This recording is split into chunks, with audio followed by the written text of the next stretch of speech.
Okay, so hello everyone. This is part 5 of our DSA with Python playlist. In previous video, we have already discussed about algorithm, flowchart, implementation, okay, and we have discussed about properties of algorithm and advantages of algorithm, types of algorithm we have discussed, and we have discussed what are the data structures are there, classification of data structure, okay, linear data structure we talked about. A non-linear data structure, stack, queue, list, array. Okay, we have discussed about this, and then we have discussed about string, linked list, priority queue, hash table, tree, and graph. We have discussed about these data structure. Now today we are going to learn approaches to solve an algorithm. So what is the correct approach, or we can say what is the correct way to solve an problem, right? So for example, if you have theoretical knowledge or to solve a problem. Suppose if I ask you what is prime number, theoretically you know what is prime number. So is it enough to implement into coding? That is not enough. So what written here? Theoretical knowledge of problem statement is essential. It is required, but that is not sufficient. That knowledge is not sufficient to solve a problem, or or we can say for implementation and for testing. That knowledge is not enough. Okay, you should have theoretical knowledge, but that knowledge is not enough. So what you need practice. You need to practice to practice the program. You need to practice daily program, right? Because your theoretical knowledge is not enough. So for example, I'm showing you one example here. Okay, example is what? Prime number or not. Suppose you have to check whether this particular number is prime or not. So theoretically you already know prime number means if a number having two factors. For example, 7 is there. 7 can divide by 1 and 7 can divide itself. Other than this number, 7 cannot divide. We are not considering 0. We are not considering negative numbers. We don't consider this number. If a number can divide by itself and 1, so that number is known as prime number. So means how many factors of a prime number? 2. Okay, if it is equals to 2 means what we will say prime number, and else what we will say not prime.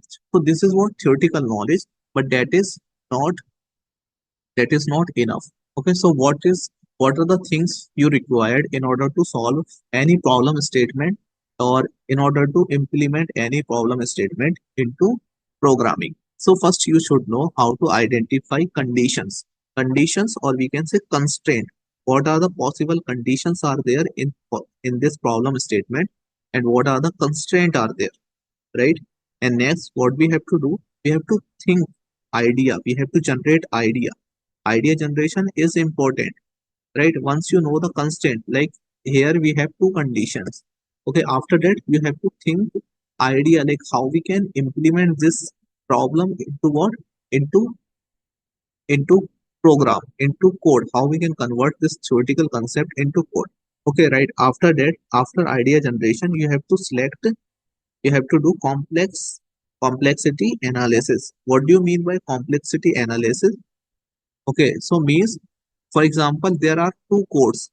There are two code 1 and code 2. Okay, there are two codes, right, in order to implement prime numbers. But it is taking less time and less memory. And this one is taking less, it is taking more time and more memory. Okay, so which one is best? Which one is best code?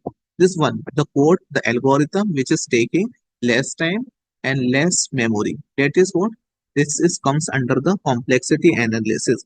So for example, if you will write the code on coding platform, when you run the test cases, it will say your code is taking much time, okay, in execution. So this is what we are not doing, what we are not doing complexity analysis, which is really important. Okay, then we have to comes into the coding part, and after that we should start testing our code. Means, is it able to pass all the test cases, all the we can say all the inputs, it can perform action on all the possible inputs, or okay, so we have to do testing. Let's understand in detail what is the constant condition idea generation. and complexity analysis and coding testing. Okay, let's understand this. So constraint or condition. Given a problem statement, constraints are very important. Whenever you will see any problem statement, whenever you are solving any DSA problem, so you should know the constraint or condition of that respective problem, right? First, we have to identify the constraint related to given problem statement. So this is the one idea. Suppose I'm taking an example of sorting data. The program is to sort the data. So what are the constraints? You should consider this. Data is in ascending order or descending order. We have to sort the data either in ascending order or descending order, right? Now, next constraint you should check. Okay, number is object. Okay, number of objects. How many numbers of objects are there? Means if there is one object or two objects, then sorting is not required. You can manually sort this. This is already sort, we can say. If if objects are more than one, then we require sorting. Okay, so these are the constraints we should know. And types of elements. What is the data type of the element? Is this like string objects, or we can say is this string data or integer data or boolean data? What type of data we are going to sort, we should know. So these are the constraints we should keep in mind before writing the code. Okay, this is all about constraint or conditions. Okay, next, what we have next is idea generation. How This is the common problem with students. Sir, we don't know how to generate logic, how to think logic. So idea generation is important, but how you will able to generate the idea, how you will able to solve the problem, how you able to solve a new problem. Suppose if you are practicing one program per day, so means per day you are getting one logic in your brain. Means in 2 days, how many, if you are solving two problems, mean in your brain there are two logics are there. Okay, if you are solving 100 problems, now you have solved 100 problems. So means in your brain, how many logics are there? 100 logics are there in your brain. Suppose you have solved in 1 month or 2 months, you have solved 1,000 problems. So your brain have 1,000 logics. So out of that 1,000 logics, now can you solve a new problem? Can you solve a new problem which you never solved? Okay, so you have thousand logics in your brain.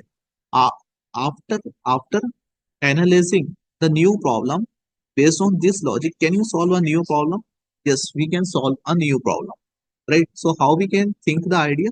Once we start practicing problem daily, means we are able to solve a new problem as well. Okay, new problem means it also have some concept from the previous problem.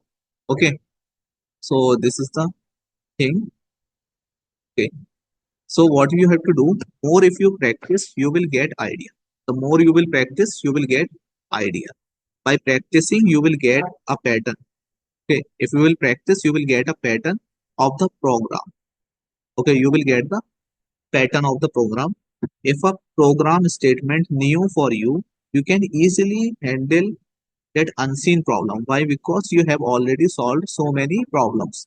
So see here how many thousand logics you have in your brain. So out of that, can you solve a new problem? Yes. Now you can solve a new problem, right? So nothing uh, new here, right?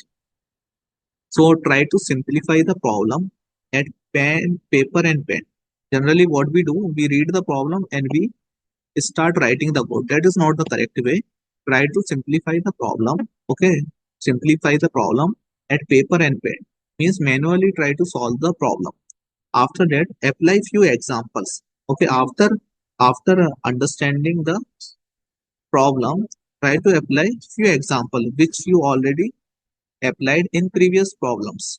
Okay, after that, think about the suitable data structure, if any. If this problem is required any data structure, so try to implement suitable data structure. Right? Think about similar type of problem already solved. If you have read the problem statement, after that you should think, am I okay? Did I solve similar problem previously?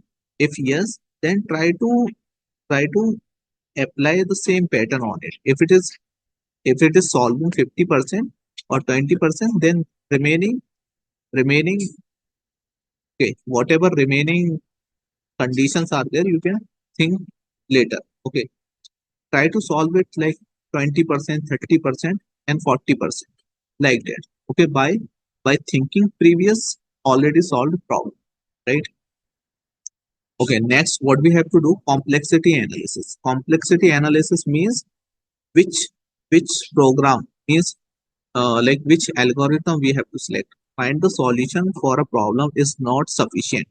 If you find the solution, it is not sufficient. Now you have to find which solution is efficient. Okay, we have to identify the solution which takes less time and less memory. Okay, so we have to find the solution with respect to time and memory by doing analysis with respect to time and space complexity.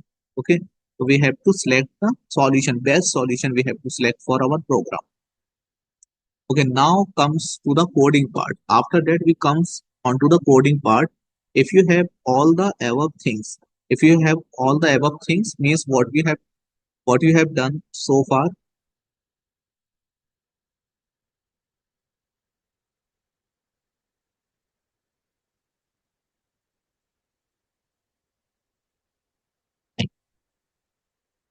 Okay, means you have done constraint. You have you have checked.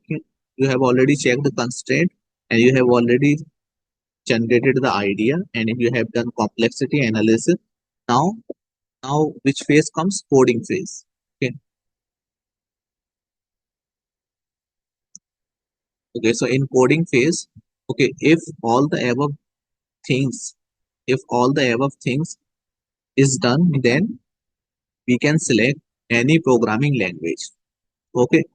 After that, we can select any programming language which is best for you. You can select any programming language and solve the given problem. And solve the given problem by using proper syntax. Okay, by using proper syntax and semantic. Okay, for example, in our this playlist we are going to use Python. So we will solve data structure problem using Python. Okay, and you should take care of this. Like, are you using good IDE or not? Okay, there should be a proper IDE to solve the problem, and your code should have modular code. You should have modular code. Modular code means in your program there should be functions.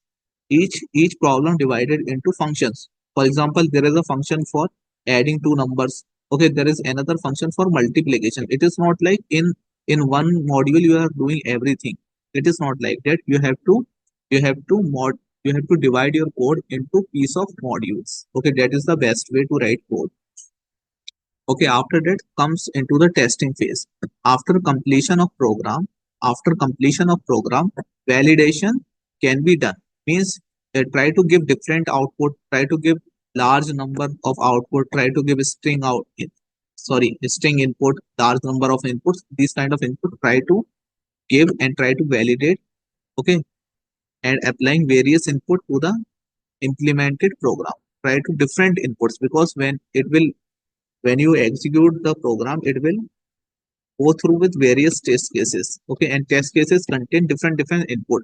So your program must validate by different test cases. So then only we will say this is the best program. Okay, so in this video we have seen what are the steps, okay, to solve a problem, right? So what are the steps? You should know the constraint of the problem, then you should know the idea generation, then you should know the complexity analysis. After that, you should write the code and testing, right? So these are the things we should know. Okay, and don't worry, we will start writing code for the problems. We will solve like 30 to 40 problems. Okay, so in chapter 1 itself, we will solve 30 to 40 problems. So don't worry about this. Once we clear with theory, then we will start coding as well, right? So thank you everyone for watching this video.